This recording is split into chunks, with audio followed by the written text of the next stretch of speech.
the longest-lasting and cruelest effects of the Great Recession. Millions of senior citizens who were caught up in the economic collapse now struggle to put food on the table. Sarah Varney has our report from Naples, Florida. The story was produced in collaboration with our partner, Kaiser Health News. It's not easy to spot amid the sparkling waters, luxurious condos, and high-end recreation.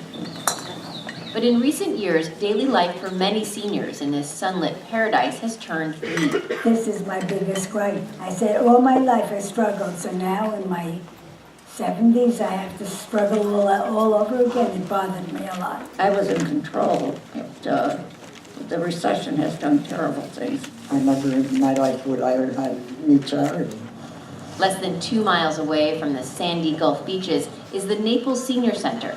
Jackie Pfaffer established these weekly luncheons to give older Floridians a place to socialize. But it soon became apparent just how desperately people needed the food served here. I did not think that I would find the depth of the challenges that are faced by people, and specifically the seniors. We have, of our 676 members, about 60% are at, near, or below the poverty line. Many are like Minna and Angelo Mafucci. After raising their children, they sold their suburban New Jersey home and moved to Southwest Florida to enjoy semi-retirement.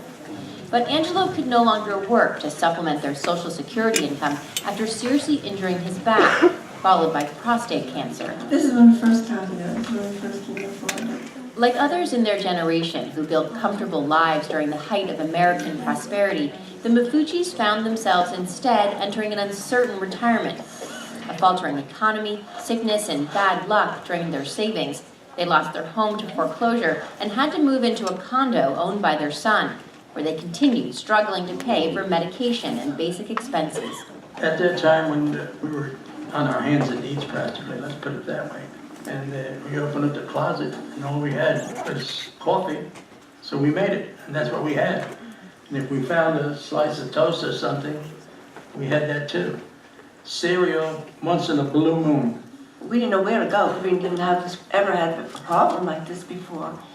And we hated to ask people for help or this or that, you know? A plaque on the wall of the Mafucci's home is a harsh daily reminder of their grim fortunes. There are more than 9.5 million Americans over the age of 60 who struggle to pay for food. The problem has only worsened since the end of the Great Recession and the collapse of the housing market, even in the most unexpected places. The most recent data show nearly 1 in 6 seniors now face the threat of hunger. From 2001 to 2013, the number of seniors experiencing uncertainty over where their food would come from more than doubled. In 2013 alone, an additional 300,000 people over the age of 60 had difficulty buying or accessing food. The need for good nutrition is vital for seniors. Without it, they can become frail and weak. Chronically hungry seniors face a greater risk of depression, diabetes, congestive heart failure, and heart attack. Enid Borden is president of the National Foundation to End Senior Hunger in the Washington, D.C. area. We're doing a worse job in trying to end senior hunger in America. You would think with so much money that's poured into it that in fact the numbers would be better than they are, but they're not. So if we continue to look at it, we continue to beat our heads against the wall and expect a different outcome, shame on us. Suzanne, Meals on Wheels. Borden says programs like Meals on Wheels serve an important role in many communities, like this one in Naples. But while charities provide temporary help to hungry seniors, they often have waiting lists that in some places stretch on for years. And charities and church groups can't always address the underlying poverty that causes persistent food insecurity. More so, advocates say the seniors touched by charity programs are the success stories. By most estimates, there are many more older Americans who remain out of sight. There's a hidden problem here, and it's a little bit invisible. Professor Tom Felke recently analyzed poverty rates among seniors in Naples as part of his work at Florida Gulf Coast University.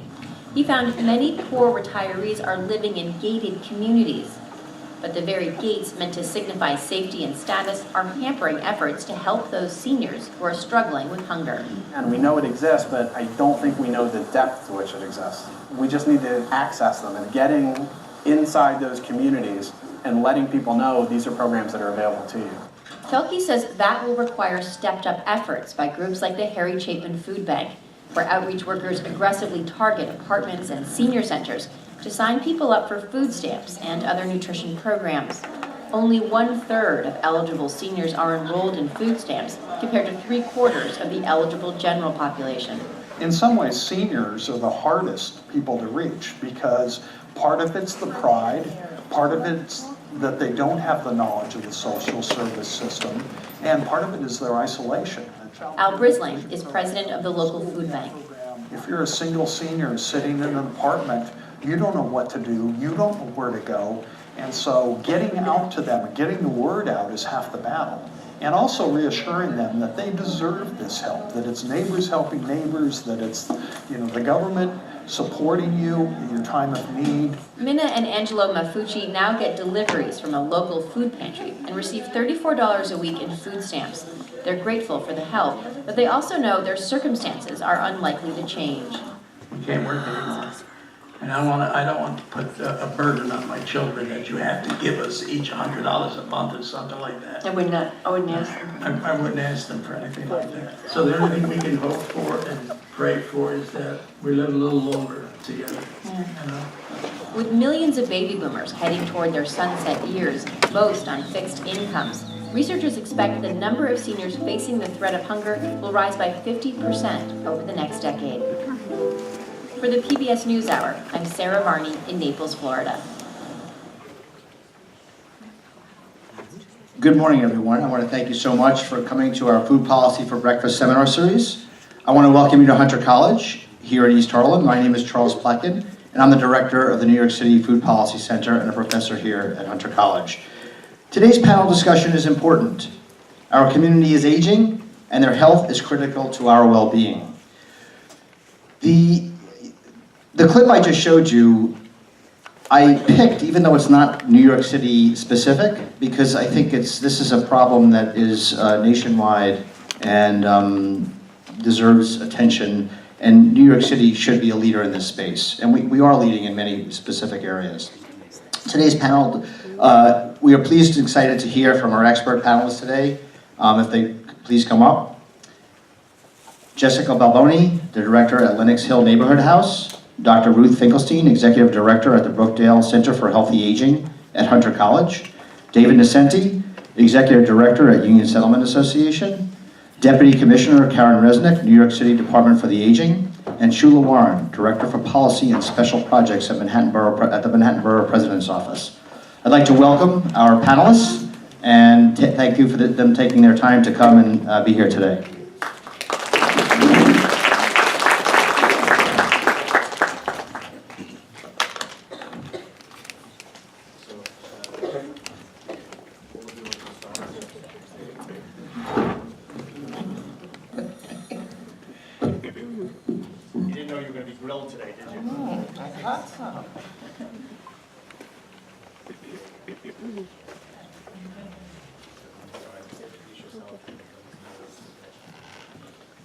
Sure.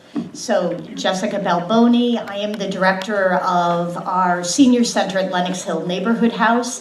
It is a great privilege to be here. I am actually a proxy today. Lynn Laughlin, who is our extraordinary executive chef, who spearheads the teaching kitchen, which I'll speak about a little later. I'm here in her place, but I am very pleased to be part of this conversation. Thank you. Hi, my name is Ruth Finkelstein, and I'm the new-ish executive director of the Brookdale Center on Aging. My objective here today is to let everybody know that the Silberman building has an 8th floor, and that you can come up to it. That's where the center is. It's the thing I hear the most often in the elevator. I didn't know we had an 8th floor. So we're kind of coming back to life up there. And we're very connected and involved in the older adults in New York City. That as fits the City University of New York's Gerontology Center. And David certainly heard me say this in other contexts as Shula and Caryn. But our objective is to make New York City the greatest city in the world to grow up. Good morning, everyone. I'm David Nocenti. I'm the Executive Director of Union Settlement. For those of you who don't know, we're the oldest and largest social service provider in East Harlem, established in 1895, and providing services from cradle to old age. On the senior side of the spectrum, we run 4 senior centers, a naturally occurring retirement community, and we also have a Meals on Wheels program. We serve about 250,000 meals to seniors every year. Good morning, everybody. I'm Caryn Resnick. I am the Deputy Commissioner at the New York City Department for the Aging. I am a social worker. I spent the first half of my career on the not-for-profit side and ran programs and services for the elderly, including senior centers. And now I do policy and intergovernmental work at the department. And you'll hear a little more later about the work we do in the nutrition space for older adults. And I wear a couple of other hats as the head of our Aging in New York Fund, which is a not-for-profit that is affiliated with the department.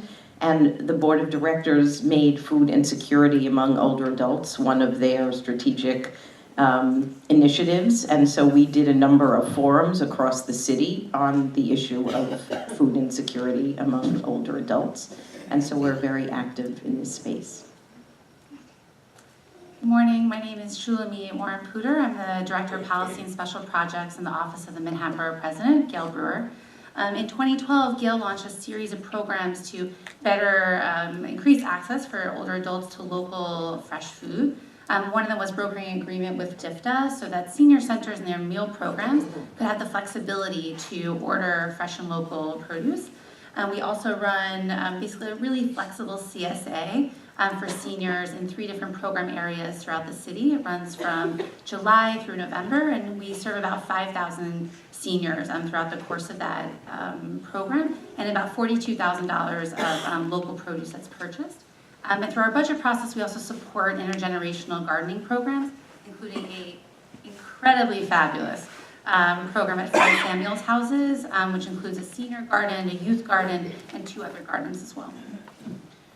Thank you all. So I'm going to jump right into this and just ask if someone could sort of give me some facts and figures. I have there's 1.6 million seniors throughout New York City. Correct. And just correct me if I'm not accurate here. And that 20% of New York City adults over the age 65 live in poverty, and many see no regular income beyond Social Security. And that food insecurity is a real problem. And I guess the first question, considering we saw that clip from a Florida community, is how does New York City today compare to other large urban centers around the world when it comes to caring and nourishing for New Yorkers as they age? I can kick it off, I guess. The department and our partners provide a tremendous amount of food to older New Yorkers. So clearly in our senior centers, there's access to having a hot meal every day, sometimes breakfast, lunch, and dinner, depending on the center. And we're currently doing almost 19,000 home-delivered meals on a daily basis. And I see our partner, City Meals on Wheels, is in the room, and with their help, we're able to also do weekend meals, so meals are 7 days a week, plus emergency meals and holiday meals. And we've done a tremendous amount of work in partnership with Robin Hood and others to try and get seniors connected to food stamps, to SNAP. There's still not enough uptake in that program, with a tremendous effort on a lot of people's part. We got that number to rise, but there are still many, many more seniors that are eligible and not taking advantage. So I think as we speak this morning, there is access to food, but getting that food to the right people, I think, is part of the issue. And we've done a tremendous amount of outreach, but through the pantries, there are mobile pantries in our centers. The access to food, I think, is there, but the issue is still really tremendous. So leading right off into that, because I think that the whole idea of this panel discussion is to try to advance knowledge, and we have a lot of people from community-based organizations and policy makers, so let's try to do that. So why? What is the issue? What is the disconnect between people that are eligible for SNAP, that are on SNAP, that are not using it, and in the senior community? And what do you think are possible solutions? I know if we had the solution, we would just do it. But what do you think are the possible solutions? And I'll open it up to the panel. I could give you a few guesses, and then I'd love to hear from my panelists. But what we know about our aging population in New York is that it is increasingly getting older, frailer, minority. Some majority are minority. Many are new immigrants coming to this country as older adults. So I think cultural competency, language barriers, learning about different communities, even I'm going to disparage the folks in Naples, which I don't mean to do. That's okay. My apologies. Here from Florida. Not quite reflective of New York City, but there are cultural barriers where people are afraid to ask for help or feel embarrassed or ashamed. There are issues of immigration status, which, by the way, for DFTA programs, we serve everybody regardless of status. So I think having people feel comfortable and knowing about the services, as much outreach as we do, I don't know that we're getting the message out in every language, in every community, to every older adult. So I'm sure others have their own opinions as to what the problem is. My guess is we'll all have something to add to this one. I think that it's very important to remember that when we have these kinds of policy offensives, as there are now against immigrants, people don't differentiate between what programs they're eligible for and not eligible for, what programs signing up for them will get them in trouble and what won't. And in fact, it's unclear if the public charge proposal goes through. Signing up for food stamps could in fact make you a public charge. But what's important to realize is that almost half of the older adults in New York City were born in a different country. Even though many of those are not recent immigrants and in fact don't have active problems with their legal status. There exists almost no household or extended family where nobody has any kind of issue at all, or the family perceives that they might have an issue, and that affects applying for any kind of service. I did a study, I was thinking about it on the way here. It is stunning to me that it is 22 years ago when then President Clinton originally proposed this round of draconian anti-immigrant measures specifically in relationship to public benefits and immigration. I did a study for then MHRA, if you know, they're the Public Health Solutions now, who runs the WIC programs, which were not affected by those laws, and found that applications and picking up WIC stamps then were way depressed in high immigrant centers. So when we look at what are those barriers, I would put money on the fact that the current policy environment represents one of many barriers to older adults using any form of public benefits. And I would just add to that, I think last week, myself and one of my colleagues went to West Side Campaign Against Hunger, which I really consider, I think, one of the best practices, in the food pantries in the city. And they're located in, I think, the basement of Church of St. Paul in St. Andrew. You could basically just miss it. It's around the corner of West End Avenue. But they've recently, through a series of grants, they now have a mobile pantry also. And so I think annually they're serving 11,500 families a year. 58% is female, 30% are 55 and older, 61% are Hispanic. And, in talking to Greg, who's the really amazing head of it, he was saying that the social workers, they do amazing. I think one of the best parts about it, in terms of the best practice, is that it's so dignified. And I think, they've really focused a lot on seniors, and particularly, one of the things they were hearing from a lot of older adults, and they go all the way up through the Bronx also, but especially the mobile pantries are focusing on northern Manhattan, is that seniors just couldn't get there, right? Or even the prospect of having to carry back so much food, they get to it once a month, was just daunting. But they've really worked a lot on outreach. They have bilingual services too, but I think, again, what has been spoken about not only here on the panel, but also in the video as well, is that, people may feel like, I'm not entitled to this, but also they may feel like, oh, that's for poor people. Mm-hmm. And I'm not poor. Whether even they might be income eligible, it may still feel like another. And so I think they've really done a lot. And one of their models is that it's actually like a grocery store. And I didn't even know about this, but apparently there's this amazing app called Plentiful, which is being used by a lot of food pantries, I think, throughout the country. But basically, it's like open table for food pantries. It helps them. Actually track not only their usage and their customers, but it also helps that if you have a phone, not even a smartphone, you can sign up. Instead of having to wait in a long line, you sign up that you're going to go on Tuesday at 12 o'clock, and you go. And then you walk around in kind of a grocery store-like environment, just like you might be shopping otherwise. And I think it's dignified. There's additional services to help as well, and I think there's a lot to be said for that. And also now all of their trucks, but also their configuration of the grocery store is 50% produce as well. And I think that's really important.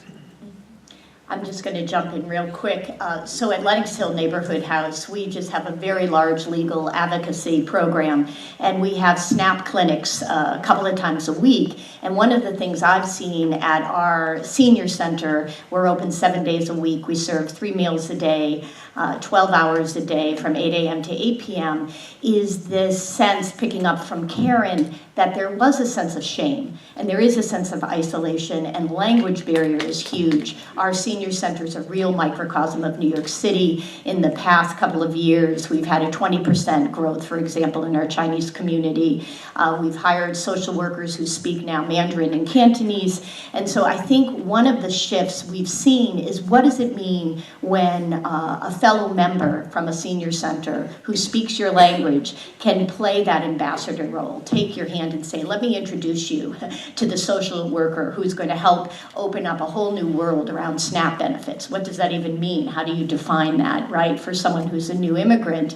And it's almost the corollary, and Caryn, I'm looking at you with the new Thrive initiative around mental health. We have, for the first time at a senior center, a mental health therapist 2 days a week, providing one-on-one talk therapy. This is remarkable to people in their 70s who have never had therapy. And I would say the corollary, too, is around looking at one's human needs around food. So there's mental health, but there's basic needs. And building a community where there is less shame, less isolation, better communication, because you're hiring staff who are bilingual, because you're tapping your own members and clients who play that critical communicating ambassador role, has made a big difference in our center to get the word out about many, many resources that our agency can provide. Thank you. So I just want to jump in and ask a question. That's good. Yeah, just in terms of, if we had to grade New York's feeding and nutrition for seniors, what would the grade be based on a 1 to 10 scale? 10 being great, 1 being not so great.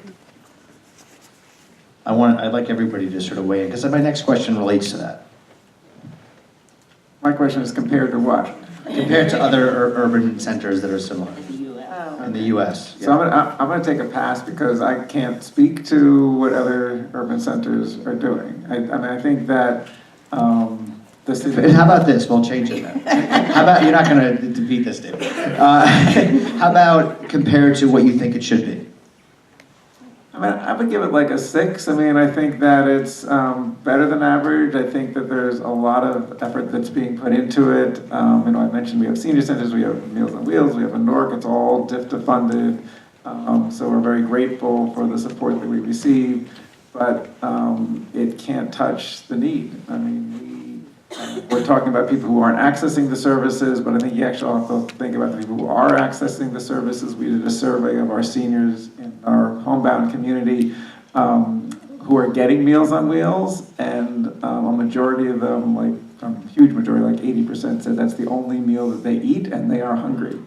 And so we went out and tried to get some private philanthropy to pay for a supplemental sandwich so that we would give them the hot meal from DFTA plus a sandwich, so they would have, because the Meals on Wheels comes hot at like noon, so they would have something to eat for dinner, which is just a sandwich and like an apple and some milk.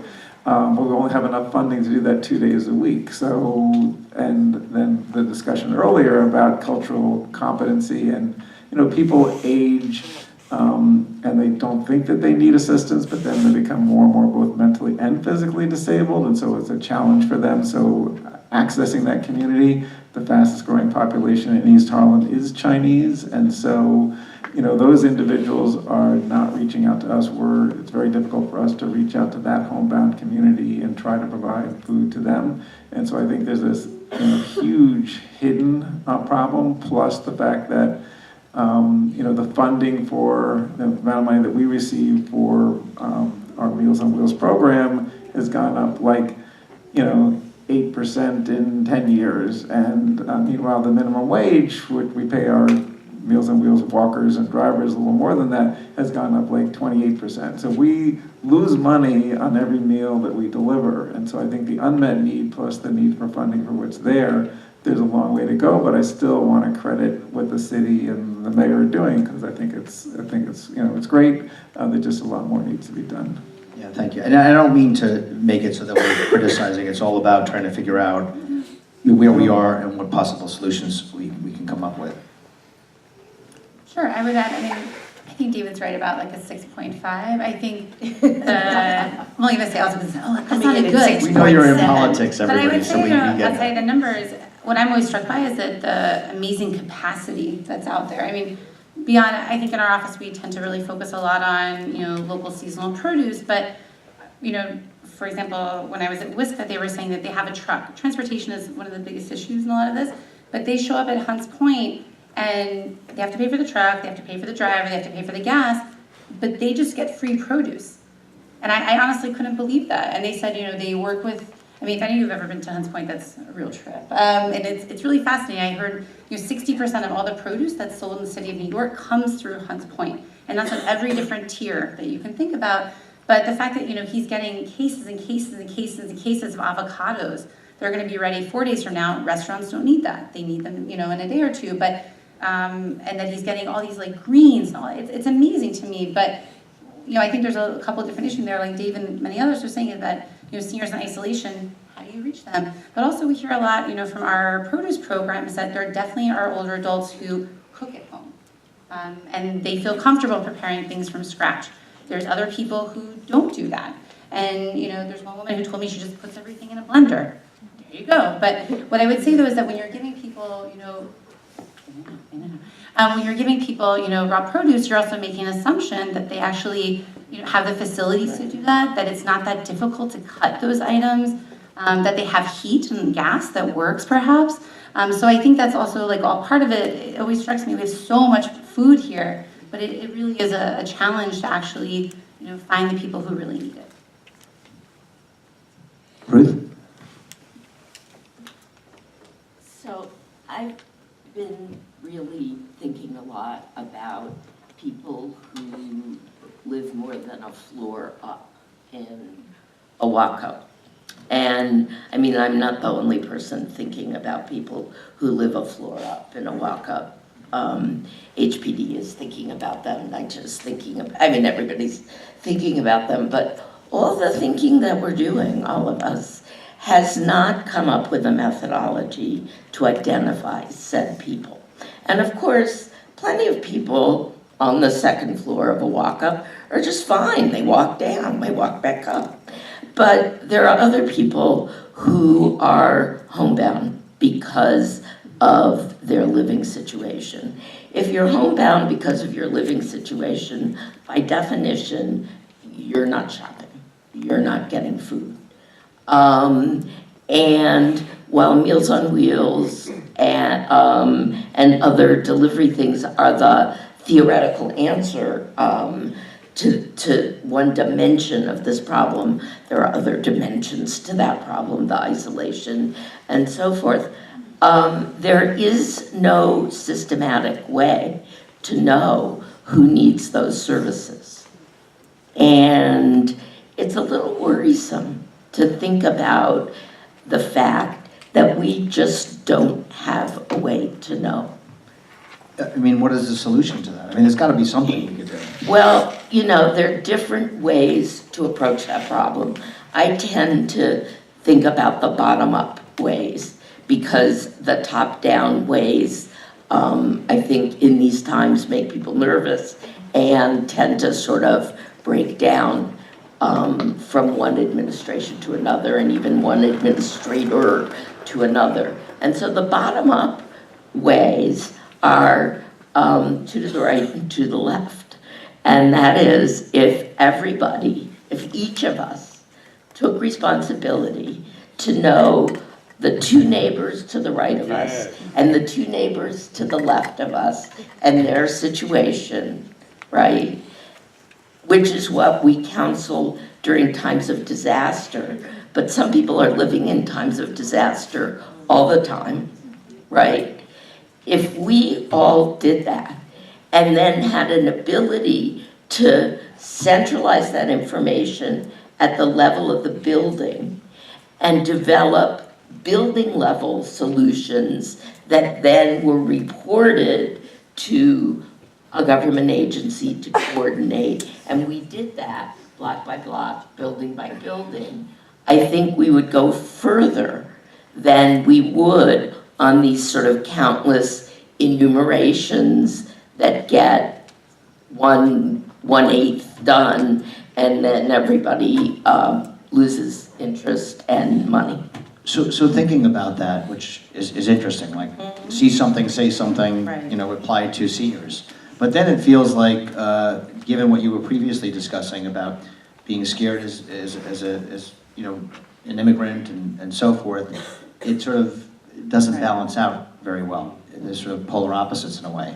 So, because it would be nice to have a public health campaign that kind of says if you see a senior that needs help, you know, anonymously call and we'll help them, right? Yeah, we're thinking through in our Aging in New York Fund exactly that, some kind of social media campaign targeted at people who were socially isolated and something like that, you know, like a good neighbor, whatever.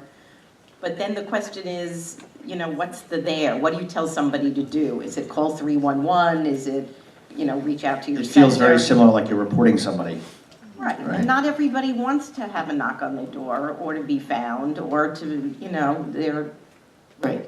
and New York, as friendly as we are, you know. Aren't in our buildings. I don't know, if I'm 62, if somebody knocked on my door in the middle of the night. I would call the police, but just so you know.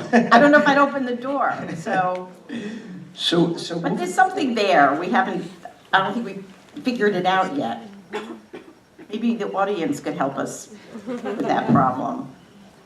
I want to just comment, and this is, you know, a little bit controversial.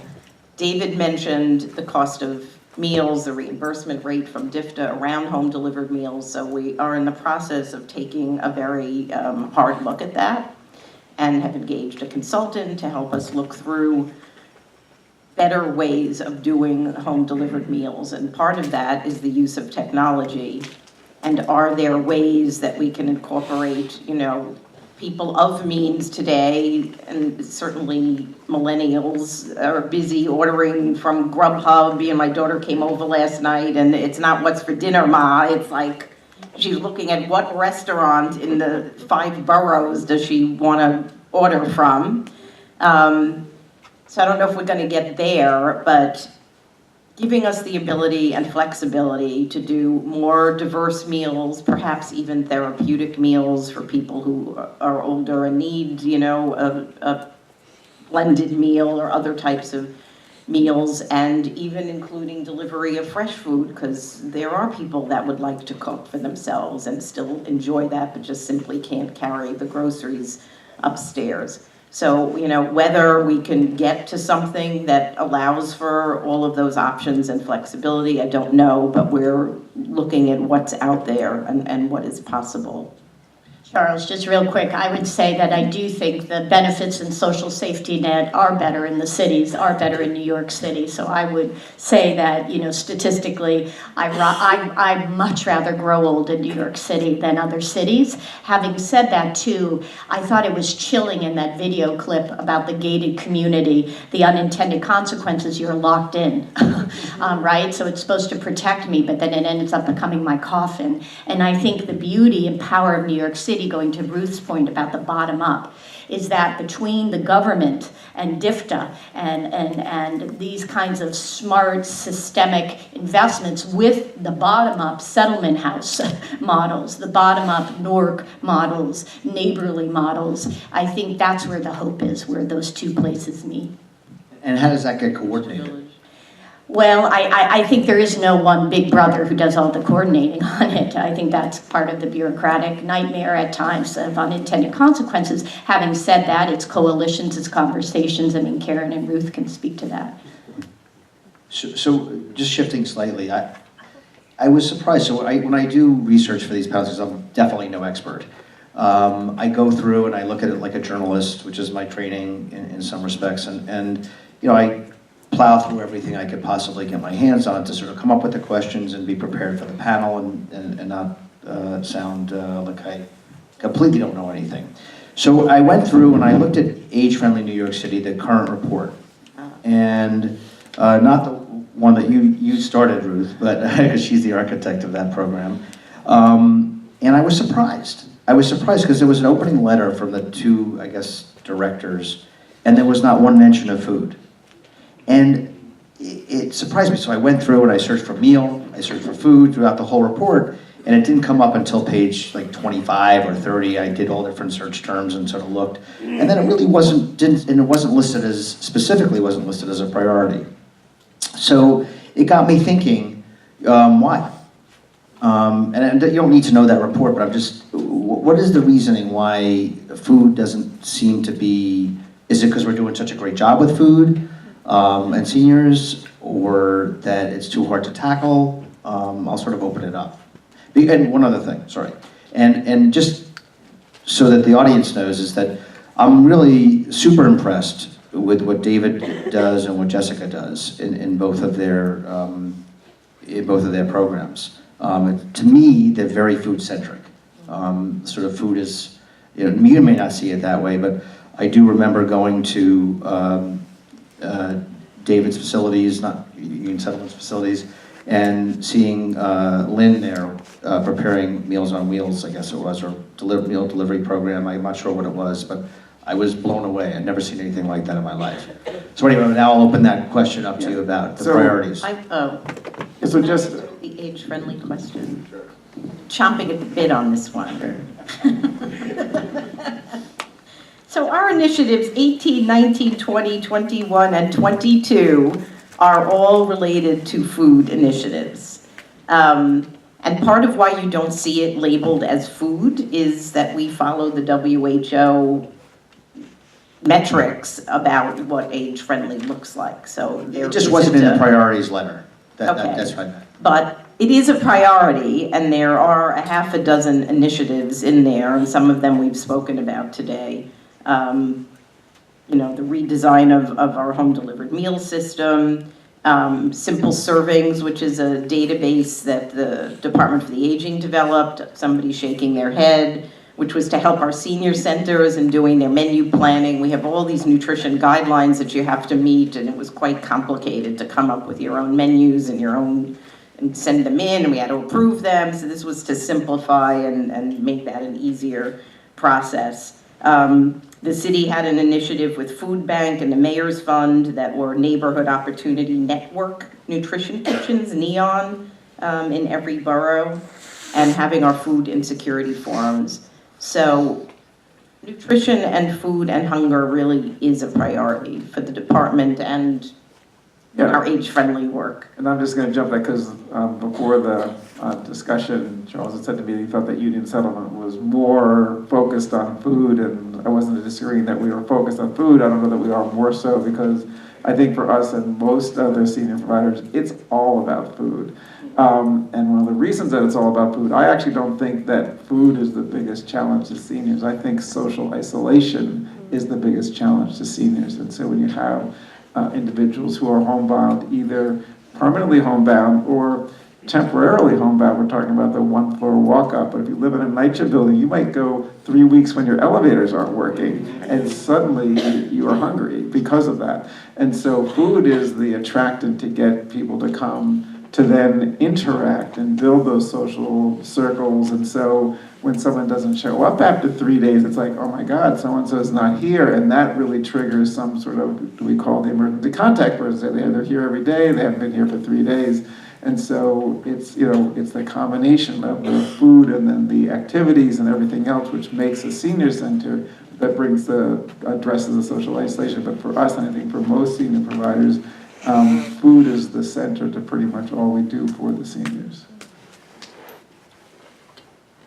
And so therefore it goes without saying, so that in some ways when it's an interesting sort of lesson on messaging about those things that when you're talking to yourself, you all know, but then when somebody comes in from outside and reads, and they say, where's the food?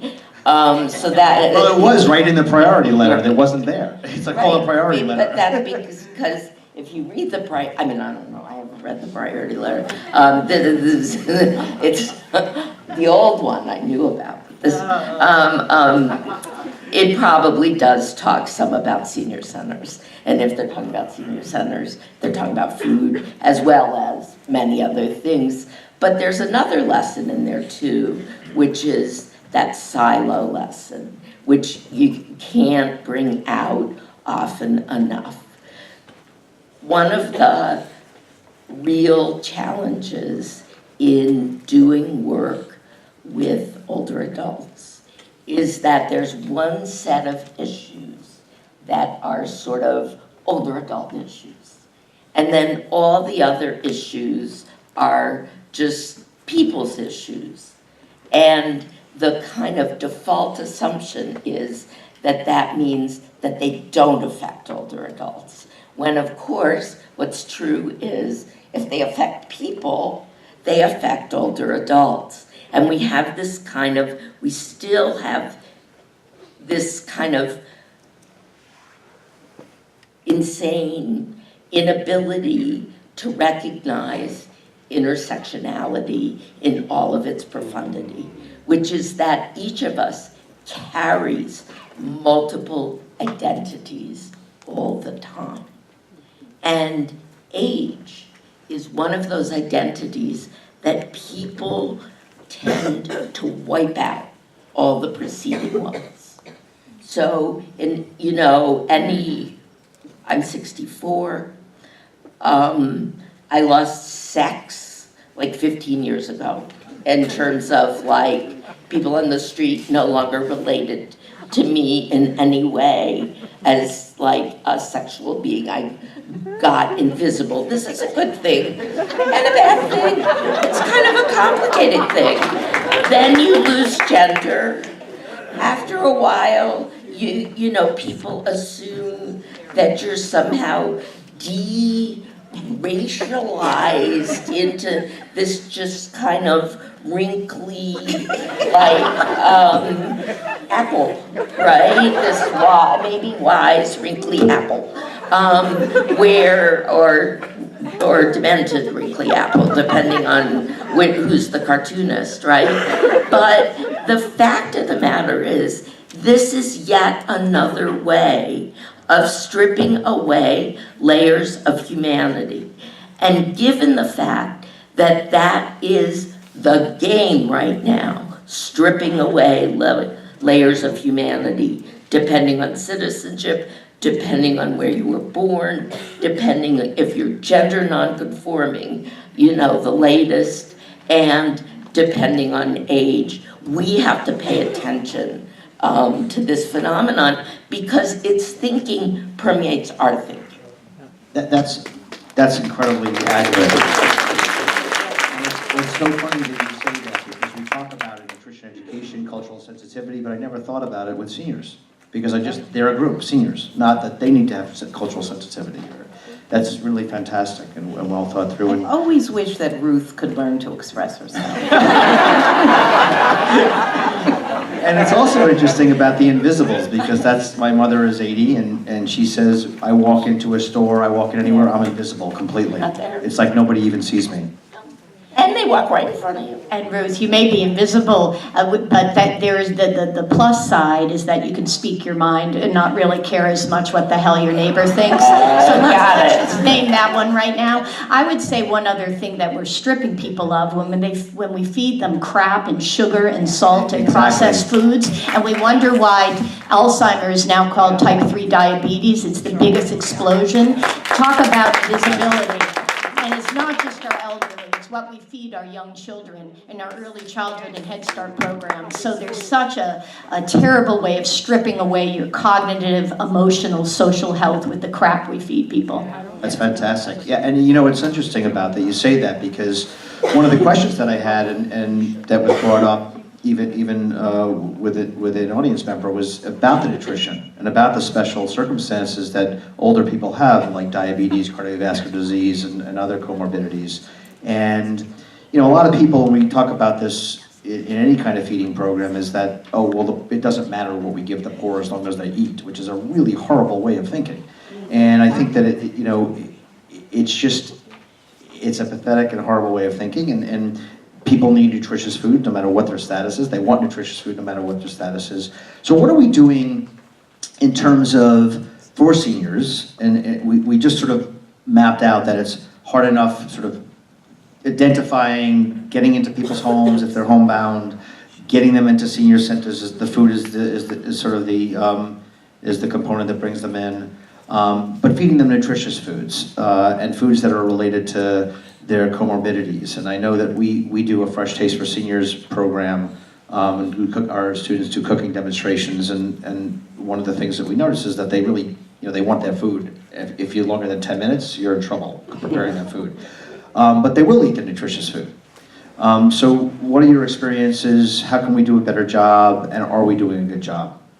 I mean, the good news here is I think DFTA is very focused on nutrition. They have their nutrition standards. They have sodium, requirements, calorie requirements for, limits. Meals on Wheels, it's got to come at a certain temperature. It can't be sitting there and it takes you 3 hours before you deliver it. And so I think that they're very focused on ensuring that there are, good nutrition. Just a little defense of our early childhood and Head Start programs. We cook from scratch and we have family meals, and so we're not giving the kids the kind of things that they're going to get at McDonald's. That's right, yeah, and nor so, are we. And yeah. so I think that for the seniors who are coming to the senior centers that are getting the Meals on Wheels, I think that's they're generally getting nutritious meals. There's just so many people that aren't getting, again, the need just not being fulfilled. I mean, there's the issue Ruth's talking about, the senior cohort, so people remind me constantly that for children and young adults, there are all of these different differentiations along the way, early childhood, pre-K, adolescents. Seniors are from age 60 to 100 plus, and the needs clearly are not the same for a 60-year-old as a 90-year-old. But somebody like myself that did not grow up food insecure, just grew up with a mom who was a horrible cook, and food in the 50s where I didn't meet a fresh vegetable till I was, I think, in college. Everything came out of a can, TV dinners, really not good stuff. So some of the habits you bring into old age were started when you were young. So if you were eating fried stuff and, French fries and Coca-Cola, you still might be doing that and not happy when you get quinoa on your plate.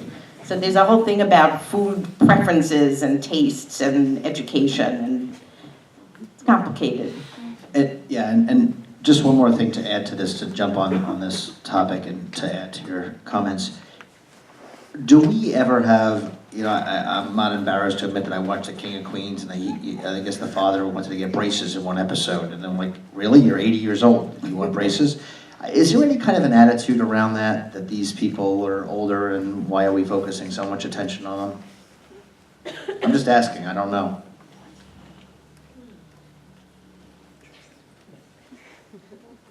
There's an issue of ageism, which we're trying to make public as a real dialogue. So, absolutely, as people grow old, we get invisible, etc. But then what I've seen, I am now in this business of aging since I was in my 20s.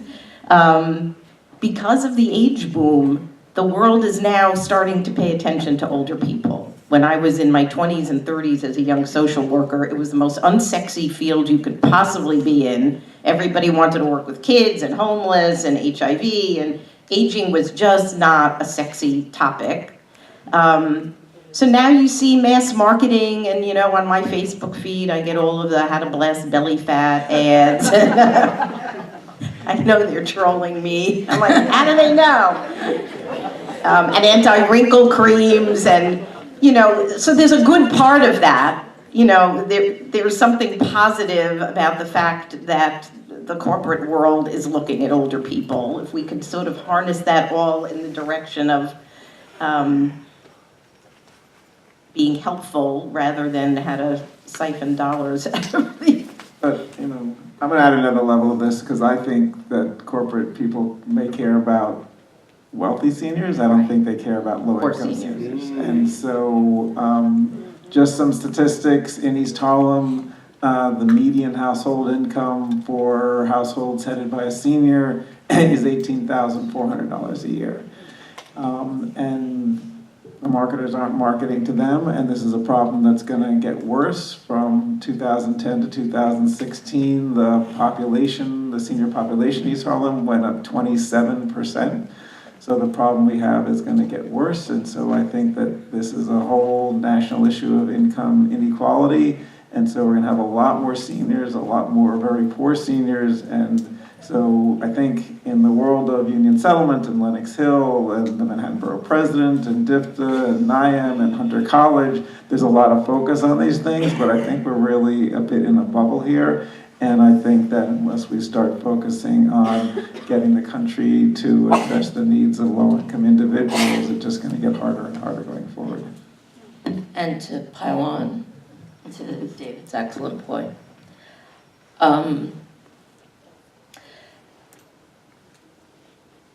the way we are as older adults is the product of our whole life experience. So it's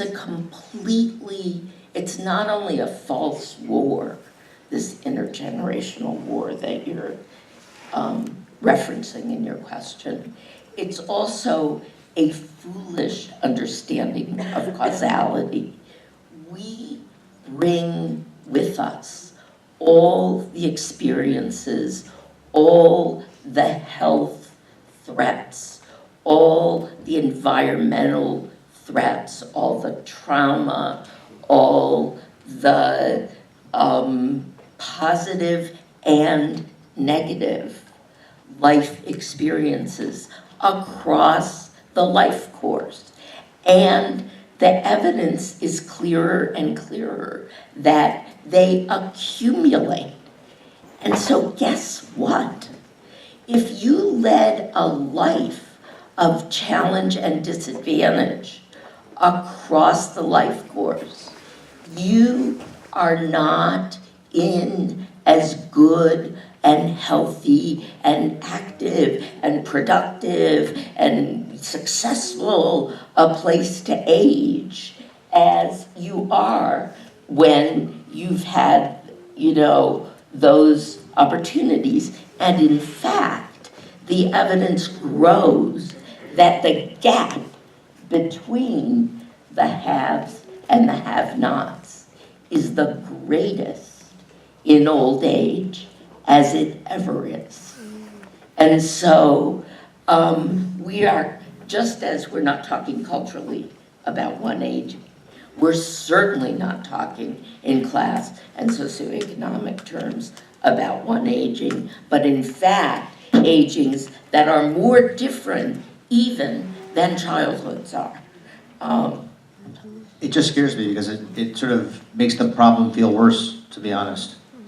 When you look at it like that, because it means that you're not just targeting this one group, that you have to really think through how you get to seniors effectively. So I cut you off, Shulamit. No, not at all. The one thing I would add, kind of 2 points. First of all, I think I'm definitely seeing the kind of, I think Jessica said the word crap, and that probably is a good word, blanket word to use in terms of, sometimes some of the things that come even to a really well-resourced and fundraised and connected, program, for example, through EFAC, can be sometimes like cases of Concord jelly. And I wasn't allowed to take it with me, but I did take a photo. There was like this thing, my brother, for example, was in the military. He eats a lot of MREs when he's out. There was a sack of something called beef stew. There was water in it, and something called beef crumbles, which involved other things that weren't beef, but maybe flavored with beef. And there was three servings per sack. I think sack is the right word to use for this item. And it's like over 500 milligrams of sodium for one serving. And it's not good food. It doesn't even taste good. And I think one of the concerns that we're talking a lot about, like kind of federal and local things, coming down the pipeline, I think there is a concern that, for example, with kind of like the buyouts that are happening right now as a result of lots of other policies, from farms, is that some of those items are going to be processed into these other items, which are not good for people. But they will be just shuttled off to emergency food pantries just because, they'll take it. And that's wrong on lots of different levels. And I would say, kind of switching over to another point, though, is that we're talking about intergenerational. I think it can be very daunting. A lot of ways we think of this whole arc, right, and how essential it is. And sometimes it can be, I think, more exciting to focus on kids, from lots of different reasons. But what I find so, I think, exciting about, both David and Jessica's programs are that, they really are preparing food with maybe some, changes, but they're preparing food, from scratch across the age spectrum. And I think there's a big focus on healthy food, and not only healthy food, we're saying nutritious, but good tasting food. I would eat both their programs all the time. I actually never knew you could bake rice until I went to the teaching kitchen. And I also never really knew what wheat berries were. And we started using them in our food box program, not as like okay, you only eat wheat berries now, but it's actually a really great thing to add to rice or to other things like that and kind of boost things. And I think, and to know that also their children, the Head Start, eating that too, I think it's wonderful for nutrition and taste and education. But I also would say, and I think this is definitely part of what Dave was mentioning and Caryn about the bottom line, is that I think financially, I don't know the numbers of it, so I'm just going to throw that as an idea that I think I have, which may or may not be backed up by data. But I do think that when you... That's a cautionary note. I do think, though, and especially talking to Grow NYC and their Green Market Co-Wholesale program, is that one of the challenges in ordering more produce into a program is just meeting minimum, especially if you're going to be doing, some wholesale and some from your regular distributors, you need to hit minimum so that it makes sense financially. And when you can do collective ordering, you're not ordering just for your senior program or only for Wheels on Meals and only for Head Start. You're also doing for your homebound program. You're also doing for homeless prevention program.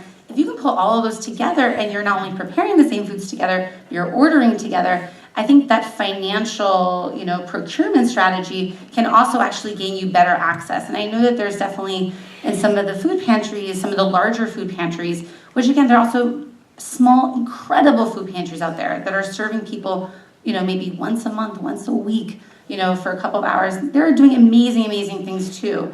But I think for some of these places, they're trying to do like a model to see what might work, is they're doing all their purchasing together. And I think it's going to be really exciting to see with that buying power, how that's going to actually benefit the wide variety of families, not only seniors, because we also know a lot of seniors are raising children and grandchildren as well. They have a lot of caregiving responsibilities themselves. So I think it's really exciting to see, what might come out of pilots like that. Charles, can I just talk a little about the teaching kitchen when you're asking what are some of those models that are teaching other people about this healthy nutrition? But Ruth, going back to what you said, I see the hope always in humble lessons learned with a small group of committed people in nonprofits and organizations. So for example, our story at Lenox Hill Neighborhood House is we went from serving frozen food, canned food, and we had a sea change. We had a bit of an epiphany, but it wasn't quick. It was messy. It was one step forward, two steps back. And the story was something like, oh, what if we make fresh broccoli instead of that frozen?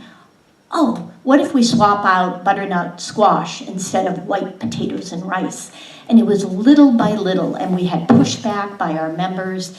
And through this, we would make almost 400,000 meals a year, about 8,000 meals a week, from the very young to the very old, to women in our shelters.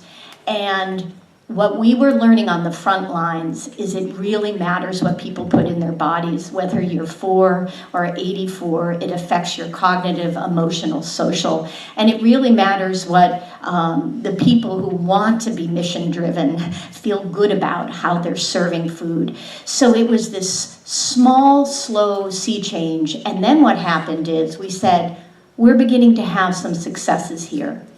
Our members are healthier. We are now using 90% fresh fruits and vegetables, many more whole grains, many more plant-based, far less meats, etc. So we started the Teaching Kitchen, and I have brochures for people. And what this is it's a teaching model.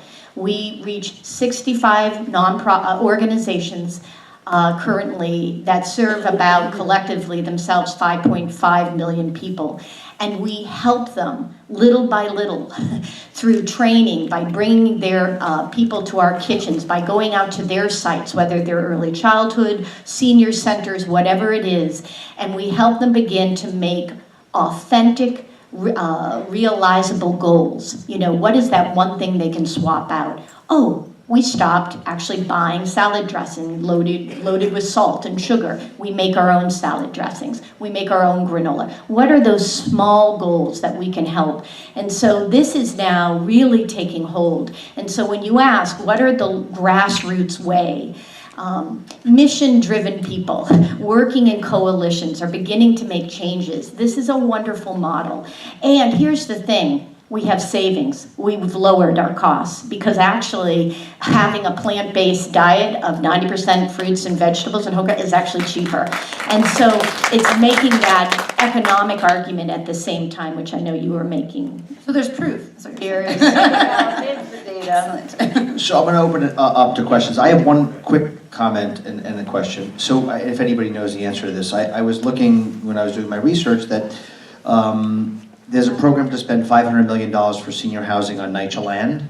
And my question is, does anybody know if they're going to be putting any food facilities in those? First of all, is that happening? Yes. Okay, are they putting food facilities in there for seniors? Well, no, that's not true. In a number of projects that are now getting built, we are looking at re-siting senior centers into those facilities. So SAGE has a couple of the infill projects and is talking to us.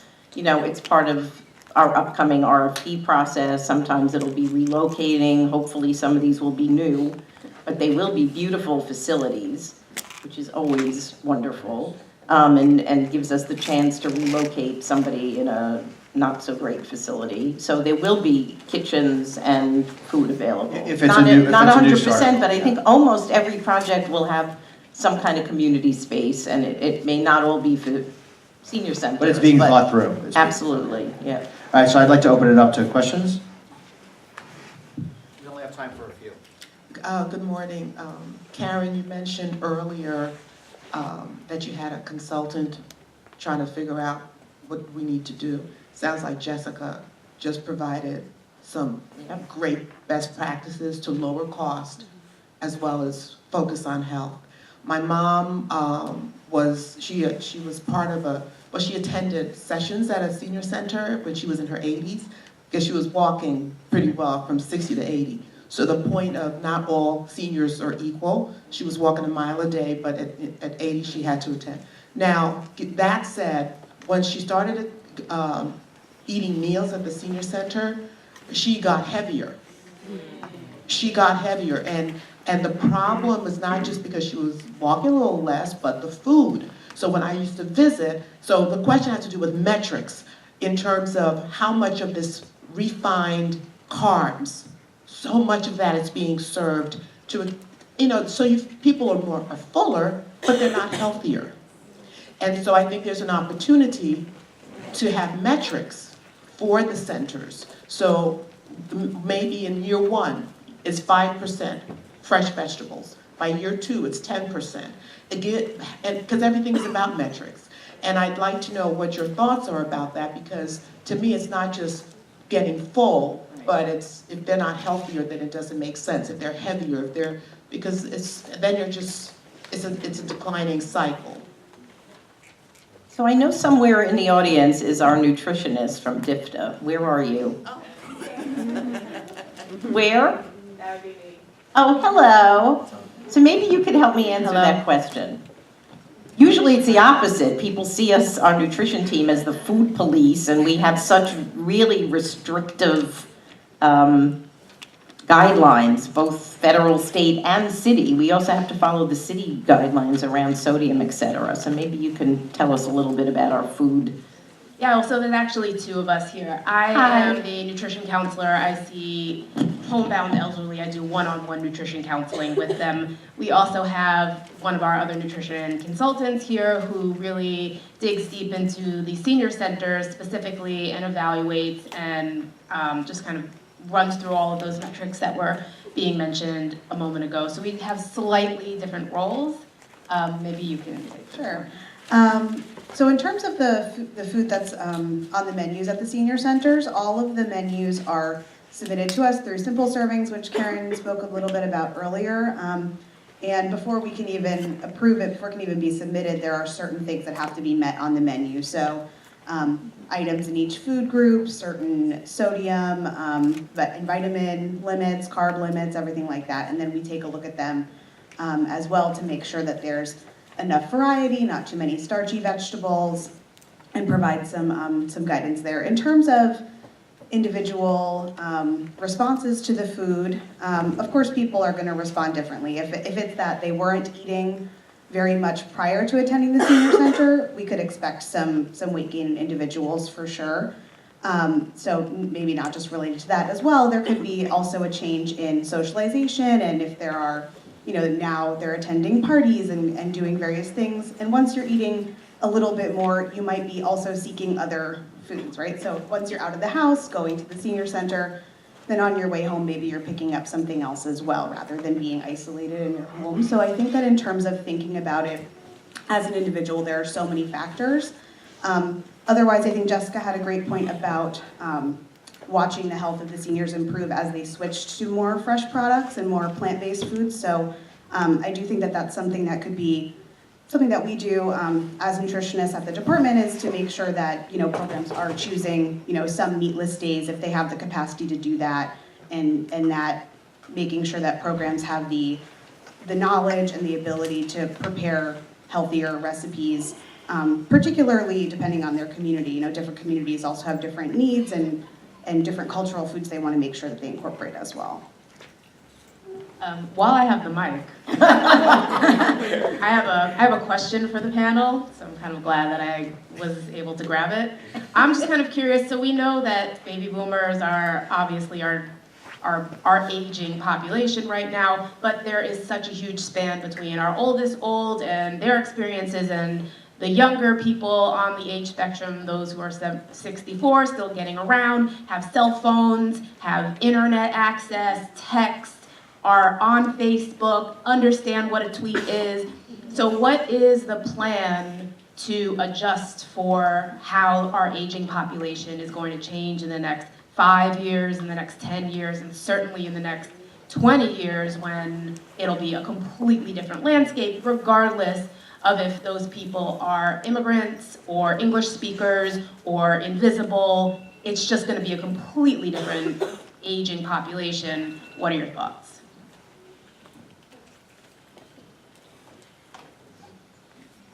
I mean, I can start. You could have come to the 7th floor and asked me that question.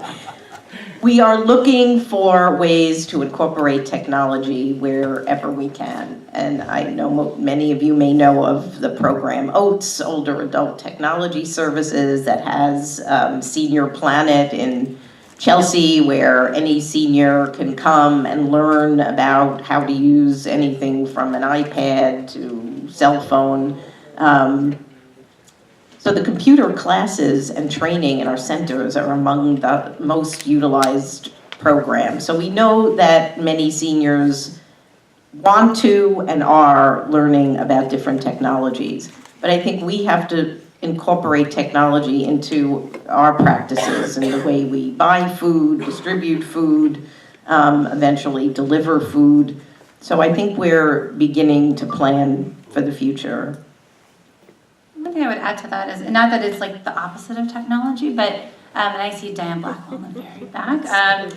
Dan runs this incredible, amongst many other incredible things that she does, is incredible gardening program at the Fred Samuels houses. And again, it's not the opposite of technology, but I think there really is something about literally dirt and garden boxes. And one of the things that we talk a lot about age-friendly and accessibility, but frankly, I never thought about this, is that when you have garden beds, she has mixed variety of beds. Some of them are actually in ground, and some of them are maybe this high up. But if you're someone who, is older, you may not be able to get down on your hands and knees and do that. You also might be in a walker, you might be using a wheelchair, and you may not even be older at all. But they need to be higher up so you can reach and so you can participate. And one of the initiatives that she's doing is raising them up so that it's not only that only seniors or people with accessibilities can use them. That means everyone can use all the beds, not just some beds for some people and some beds for other people, depending on their age and their accessibility. And I think that's brilliant. It's so obvious, but it's so brilliant. And I learned all this from Diane, including many other things I learned from her. And I think it's amazing. And I think she's also talked a lot about, what seniors get out of it. And some of it is their history. Some of it is when they were kids and they were living in Bangladesh, or they were in South Korea, or they were in the American South. That's what they did. And so they're choosing to plant callaloo, and they're choosing to plant different greens, and they're also growing blackberries and peanuts and things like that. And I think all that's really amazing. And I think that's not only harkening back to something, but also that they feel it, and there's socialization in it, and there's community in it, and there's food. There's good food out of it as well. And I think that's also something that's really exciting that's happening, not only in NYCHA houses because of the community and the community leaders, but I think also that's something, we talk a lot about community gardens. There's a whole community garden and youth garden initiative, and there's lots of communities out there, but I think that's something very, very exciting in the seniors and also age-friendly realm that's happening in our city as well. See, I heard your question differently. I heard you asking, what are we going to be like when we're old? Not you, you're a different generation, but I think many of us on this panel, not Shula, are in fact baby boomers, right? So are we gonna be the same when we're old, or are we gonna be different when we're old? So the answer to that question, if you look historically and demographically, is that each cohort is actually different. If you stop this kind of stereotyping of old is old is old, you discover that generational experience shapes old age. And we're not the first generation to be different in oldness than the previous generation. Now, what is true is that the whole phenomenon of having a generation of people who are old is really recent. Life expectancy increased from 47 years on average to now around 80, give or take, in 100 years. We have rarely had such rapid change. So what's true is we don't know shit all about what we do with multiple generations of old people living concurrently because it's never happened before.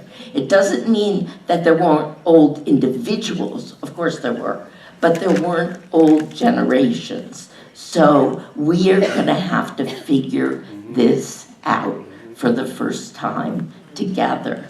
And that's kind of great.